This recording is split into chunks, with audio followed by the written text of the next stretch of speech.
화려함, 갈채, 그리고 레드카펫, 우리가 상상하는 스타들의 삶입니다. 하지만 반짝이는 불빛 뒤에는 언젠가 세상에 드러난 나락이 숨겨져 있었습니다. 이 유명인사들 중 일부는 그들의 예술 분야에서 천재로 여겨졌고, 다른 일부는 한 세대 전체의 희망이었습니다. 그러나 오늘날 그들은 더 이상 호화로운 빌라에 앉아있지 않고 세상을 뒤흔든 범죄로 인해 좁은 감방에 갇혀 있습니다.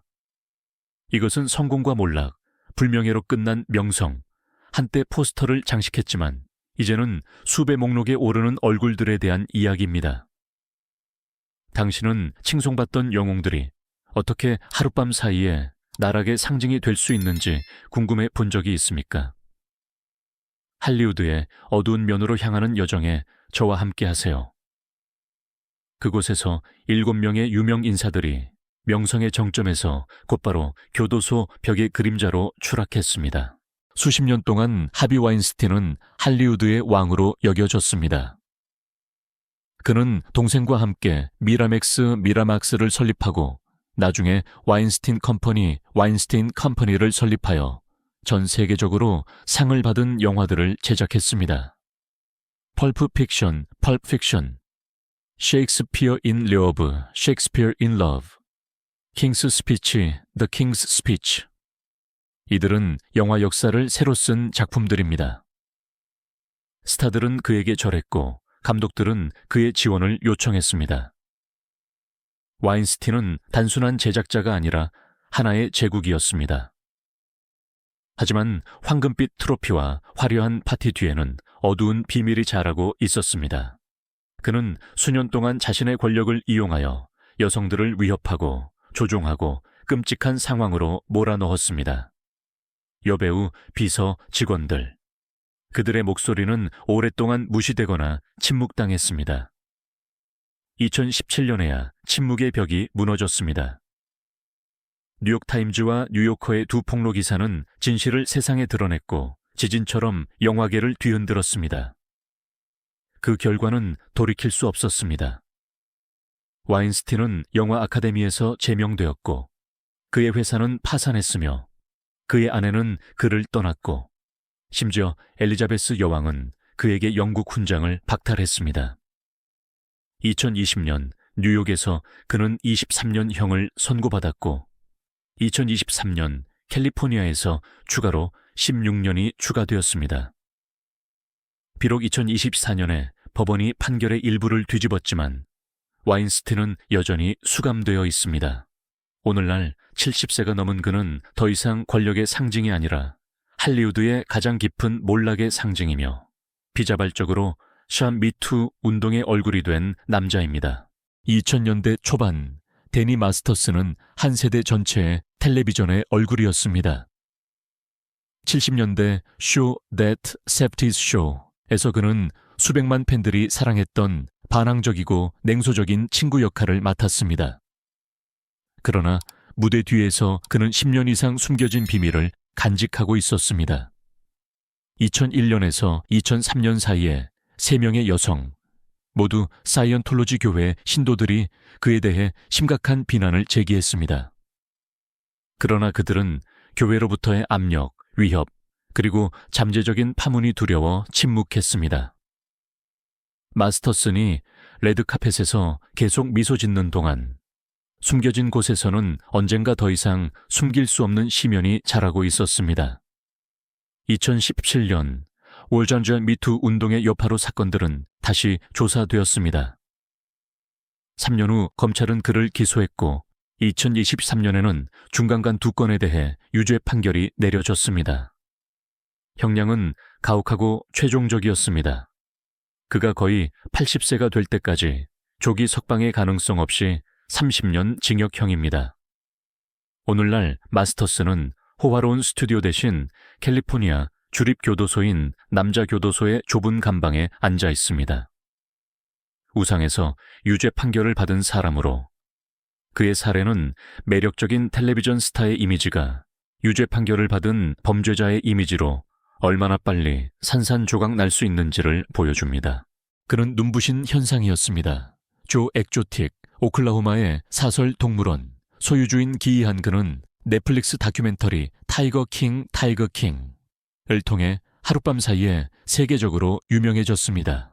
금발로 염색한 멀릿 헤어, 화려한 셔츠, 컨트리 노래, 그리고 이국적인 맹수들의 컬렉션으로 그는 자칭 왕의 이미지를 구현했습니다.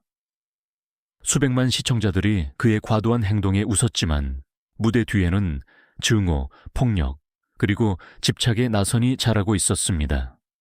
그의 가장 큰 적은 동물보호 운동가 캐럴 베스킨이었습니다. 수년 동안 그는 공개적으로 그녀를 공격했지만 2017년에는 그의 삶을 영원히 파괴할 선을 넘었습니다. 그는 베스킨을 암살하기 위해 청부살인업자를 고용하려 했습니다. 그가 몰랐던 것은 그 남자들 중 한 명이 위장한 FBI 요원이었다는 것입니다. 하지만 그게 다가 아니었습니다. 이어진 재판에서 그는 살인 공모 혐의뿐만 아니라 17가지 추가 혐의를 받았습니다. 새끼 호랑이 불법 거래, 보호종 학대, 심지어 자신의 동물 5마리를 죽인 혐의까지. 2019년 재판은 유죄 판결이라는 언론의 스펙터클로 끝났습니다. 형량은 22년 연방교도소형이었고 나중에 21년으로 줄어들었습니다. 오늘날 조 엑조틱은 암 투병으로 피폐해진 채 한때 그를 유명하게 만들었던 카메라에서 멀리 떨어진 감옥에 갇혀 있습니다. 맹수들의 자칭왕에서 몰락한 사람으로 그의 이야기는 과대망상과 자만심의 파괴적인 힘을 반영합니다. 그는 한때 규율과 희망의 상징으로 여겨졌습니다. 서브웨이 가이. 제러드 포글은 샌드위치 다이어트를 통해 90kg 이상을 감량한 후 수백만 명의 사람들에게 영감을 주었습니다. 그는 전체 광고 캠페인의 얼굴이 되었고 학교에서 강연하고 건강한 식단에 대해 이야기했으며 변화와 인내에 살아있는 예시가 되었습니다. 그러나 모범적인 인물이라는 외관 뒤에는 거의 아무도 상상하지 못했던 시면이 숨겨져 있었습니다. 이미 2007년에 처음으로 의심이 제기되었는데 한 기자가 몰래 녹음된 대화에서 그의 불안한 진술을 포착했습니다. 수년 후 FBI가 사건을 맡아 광범위한 조사를 시작했습니다. 2015년 포글은 마침내 체포되었고 그 폭로는 대중을 깊이 충격에 빠뜨렸습니다. 그는 매우 불법적인 자료를 소유하고 있었을 뿐만 아니라 스스로 미성년자들과 접촉했습니다. 그의 세상은 무너져 내렸습니다. 서브웨이는 즉시 협력을 중단했고 그의 결혼은 실패했으며 한때 그를 칭송했던 사회는 혐오감에 찬 채 그에게서 등을 돌렸습니다. 2015년 11월 포글은 유죄를 인정했습니다. 판결은 압도적이었습니다. 15년 8개월 징역형에 형량의 최소 85%를 복역해야 한다는 조건이 붙었습니다. 추가로 그는 피해자들에게 140만 달러의 배상금을 지불해야 했습니다.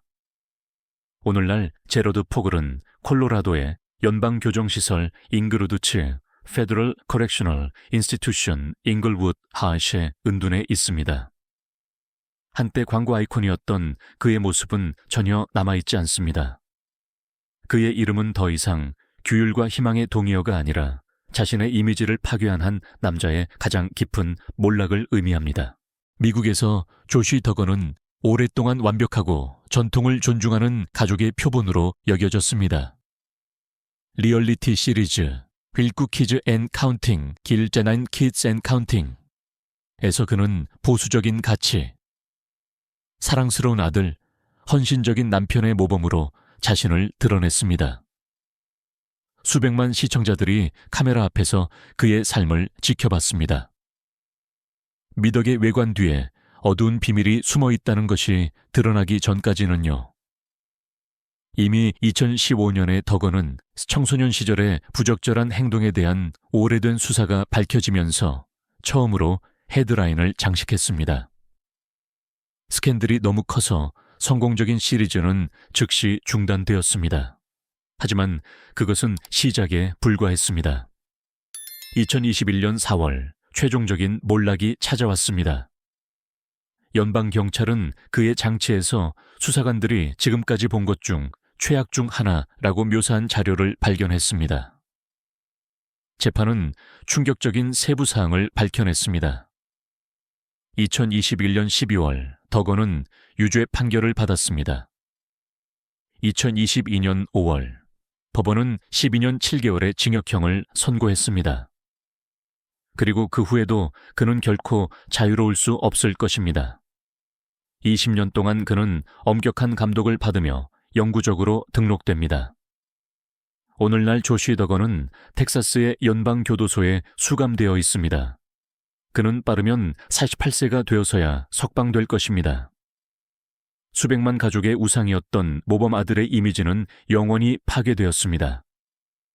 그의 이름은 더 이상 완전한 세상을 의미하지 않고 신뢰와 책임에 대한 배신을 의미합니다. 아익 에이버리는 스크린에서 큰 스타는 아니었지만 자신을 빛나는 할리우드 내부자로 연출했습니다. 그의 본명인 제커리 호르비츠 서 자카리 호리츠라는 이름으로 그는 넷플릭스와 HBO 같은 스트리밍 거인들과의 독점적인 거래를 투자자들에게 약속했습니다. 위조된 계약서, 조작된 이메일, 흠잡을 데 없이 제시된 서류로 그는 부유한 투자자들에게 수백만 달러를 맡기도록 설득했습니다. 그들의 꿈은 최단 시간 내에 엄청난 수익을 얻는 것이었습니다. 그러나 화려한 외관 뒤에는 고전적인 피라미드 사기 외에는 아무것도 숨겨져 있지 않았습니다. 에이버리는 새로운 희생자들의 돈으로 이전 투자자들에게 돈을 지불하고 그 돈으로 호화로운 생활 방식을 유지했습니다. 600만 달러짜리 빌라, 이국적인 자동차, 값비싼 여행, 그리고 성공적인 제작자라는 이미지. 모든 것이 가짜였고 진짜는 아무것도 없었습니다. 2021년 4월 거품이 터졌습니다. 에이버리는 대규모 증권 사기 혐의로 체포되었습니다. 같은 날 그의 아내는 이혼 소송을 제기하고 공동 아들에 대한 단독 양육권을 요구했습니다. 같은 해 가을 그는 유죄를 인정했습니다. 판사는 수백 명의 사람들에 대한 체계적이고 파렴치한 배신이라고 말했습니다. 형벌은 가혹했습니다. 20년 연방 교도소형. 자신을 새로운 디카프리오로 연출하려 했던 잭 에이버리는 이제 가장 길고 쓰디쓴 역할인 사기꾼 역할을 맡고 있으며 2042년이 되어서야 자유의 몸이 될 것입니다. 라이언 그랜덤은 리버데일과 같은 시리즈나 윈피 키드의 일기, 다이어리 오브 윈피 키드와 같은 영화에서 조연으로 많은 사람들에게 알려져 있었습니다. 그는 위협과는 거리가 먼 눈에 띄지 않는 친절한 소년을 연기했습니다. 그러나 연 20년 3월 대중에게 깊은 충격을 주고 그의 가족조차 할 말을 잃게 만든 일이 일어났습니다. 고작 21세의 나이에 그는 피아노에 앉아있는 자신의 어머니를 총으로 쏴 살해했습니다. 냉혹하고 이해할 수 없는 행위였습니다. 나중에 그는 원래 캐나다 총리를 포함한 고위 정치인들을 공격할 계획까지 세웠다고 설명했습니다. 그러나 혼란스러운 생각으로 가득 찬 혼돈스러운 자동차 여행 후 그는 오타와로 가지 않고 밴쿠버의 경찰서로 곧바로 가서 자수했습니다. 재판 동안 심각한 정신 문제가 드러났습니다. 우울증, 어두운 환상, 고립. 그럼에도 불구하고 법원은 그의 행위를 계획된 살인으로 보았습니다. 2022년 9월 그랜덤은 2급 살인 혐의로 종신형을 선고받았습니다. 캐나다 법에 따라 그는 빠르면 14년 후에 가석방을 신청할 수 있습니다. 오늘날 라이언 그랜덤은 감옥에 수감되어 있으며 적어도 2036년까지 그곳에 머물 것입니다. 유망한 젊은 배우에서 파괴된 청춘의 비극적인 상징으로 변모한 그의 이야기는 오늘날까지도 우리를 할 말을 잃게 만듭니다. 七つの物語、七つの戦略。オスカーを受賞したプロデューサーから自分の母親を殺害した若い俳優まで、彼らは街、栄光の薄いベールがいかに白いかを示しています。レッドカーペットときらめくカメラの力には、結局避けられずに丸みに出た深い割れが隠されていました。それは、どんなに明るい形にも祝い金があることを思い出させます。しかし、私たちはこれから何を学ぶのでしょうか。おそらく、名声は免罪符ではないということ。戦力は、和永遠に守ってはくれないということ。そして、どんなに隠そうとしても、真実は常に明らかになる味を染みつけるということです。ここまで読んでくださった方には、コメントでご意見を共有していただきたいと思います。これらの物語のどれが最もあなたを感動させましたか？さらなる暴力を見通さないように、私たちのチャンネルを購読し、このビデオを共有して、他の人にも栄光の隠れた側面を見てもらいましょう。なぜなら、ハリウッドの歴史はただ華しやかなだけでなく、失敗、真剣た、そして壊れた幻想の記録でもあるからです。